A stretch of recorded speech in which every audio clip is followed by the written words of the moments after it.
Good evening. The impact of nationwide fuel protests are starting to bite, with reports of panic buying and queues at forecourts and a number of filling stations being forced to close across Munster. Where protesters are condemned 50 were brought to a standstill, with some commuters forced to walk on the hard shoulder to try to get to their destination.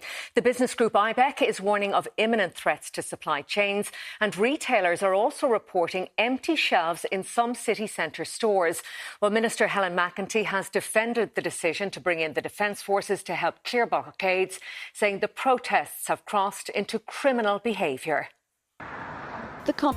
On the third day of nationwide protests over rising fuel prices, An Garda Síochána have called for the support of the Defence Forces to help clear roads and entrances to fuel depots.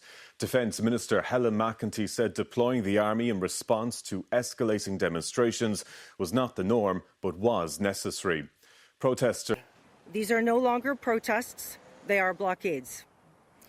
These blockades are putting at risk supplies of food, fuel, clean water and animal feed. However, protesters say they have no intention of standing down. This can be all called off within definitely an hour. It's up to the Taoiseach and it's up to the Taoiseach. So it's in their hands. Earlier, the government confirmed the Defence Forces will be deployed to remove vehicles. All right, let's move to the capital now. Laura Fletcher is on O'Connell Street. Laura, what's been happening in there today? Well, Vivian, if there's been no let-up around the country, there has been no let-up in the capital either. In the last few hours, a few more trucks and tractors arrived to the blockade all along O'Connell Street. It's hard to imagine they could fit any more in, but they have. And the impact is being felt not just in the city centre, but on the surrounding roads. Now, as to the impact in the city centre, as well as this blockade, there have been road closures, so it's extending out to the area around. So Westmoreland Street, the Quays north and south, and of course O'Connell Bridge itself, where you saw a few kids kicking a ball around earlier. But of course, in terms of those getting around the city, the Green Line, Lewis, is still suspended between St Stephen's Green and Dominic due to this blockade on O'Connell Street, and Dublin bus services have also been severely impacted. Pretty much every city service has been affected. Those new terminuses that were put in place yesterday to keep buses out of the city centre are remaining in operation. So Emergency Coordination Group to assess the impact of those blockades. Well, our political coverage editor Joe McGreelig joins me now. And Joe, the help of the Defence Forces has been called upon, but these protests continue. What's the government? This is possibly the most crazy video that I have yet made for this channel. And there's almost 1,000 videos on this channel now in the space of about 15 to 16 months. The Irish government are calling upon the Irish Defence Forces, the Irish Army, to start moving farmers' tractors, heavy goods vehicles, and vehicles that are currently parked up as a peaceful protest in O'Connell Street in Dublin. They've went straight to the Irish Army. And An Garda Síochána, the Irish police, are also being brought in to enforce the full rigours of the law. All of this in the space of just a few days, which begs the question, what are the Irish government trying to do? Are they trying to provoke a full-scale civil war? Because it doesn't look like they're doing anything to de-escalate this situation that's getting out of hand very quickly. In case you think this is all made up, in case you think this is just sensationalist clickbait, let me give you the evidence. The Justice Minister is calling in the Defence Forces to assist in removing any vehicles blocking key infrastructure as fuel protests enter a third day. Tractors have been parked on Dublin's O'Connell Street this morning, and delays have been reported on several motorways across the country, while there are disruptions to Dublin bus and Lewis services. Meanwhile, Dublin Airport is urging passengers to leave extra time for their journeys. Hauliers, farmers and contractors are demonstrating against soaring fuel prices and calling for a price cap on agricultural and white diesel. Calling for a price cap on diesel. Reaction? Get the army. Get the Irish Defence Forces in. This is mind-boggling. But if anyone is not up to date, Dylan did put up a video on what I'm talking about. Something big is happening in Ireland right now. A formal request for the army to be deployed has been submitted after hundreds of farmers and truck drivers have begun blocking major roads and critical infrastructure with the aim of pressuring the government to reduce the cost of fuel. In fact, I want to make it very clear to everyone who is watching the stream right now, or anyone who is a member of the Irish Defence Force, or if you have family or friends who are members of the Irish Defence Force.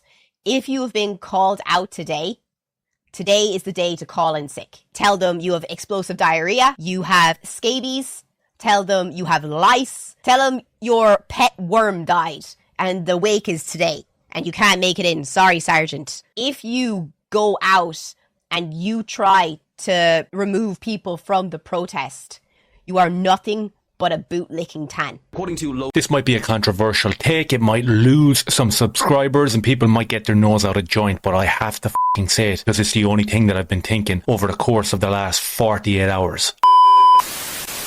Before I get to the controversial take, let's have a look at this absolute lunatic that just popped up this morning. I thought it was AI. I didn't think it was f***ing real. That some people have significantly escalated an already difficult situation by targeting critical infrastructure such as fuel depots and refineries. These are no longer protests, they are blockades.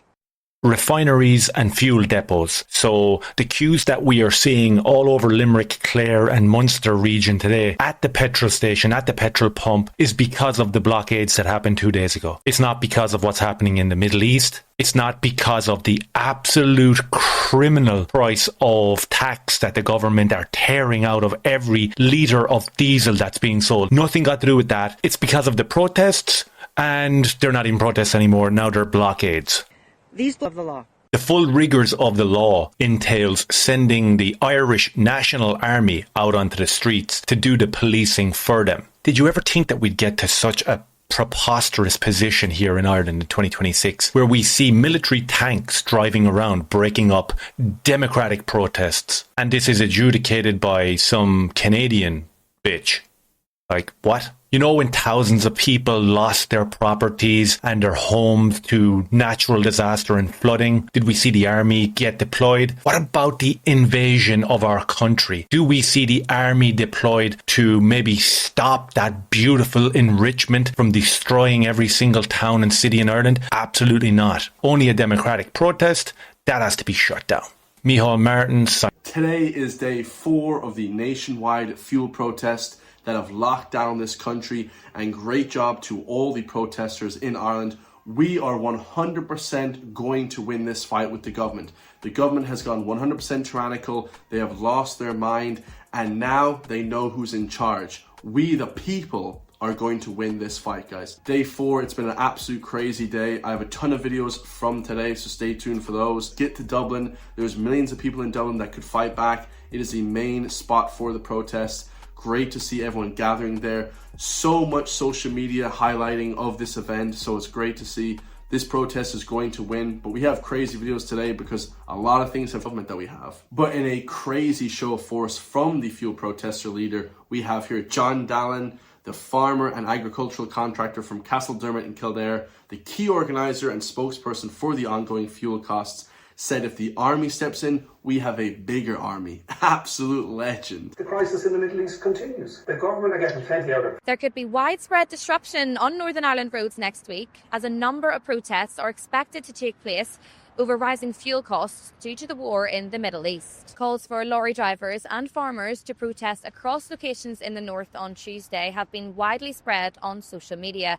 The PSNI say they're monitoring the situation. Some of the locations mentioned are the Westlink in Belfast, Sprucefield in Lisburn, Omagh Town Centre and the Larne Harbour. It follows similar protests taking place in the Republic earlier this week that brought traffic to a standstill on Wednesday. They were calling for a cap on kerosene and diesel, as well as the interim removal of carbon tax and excise duty. We've been hearing just how badly people have been. Fuel duties in Northern Ireland are reserved matters for the UK government and are not controlled by the executive. Last week, Stormont's Economy Minister Kiva Archibald said the UK government needs to manage fuel duty as a matter of urgency.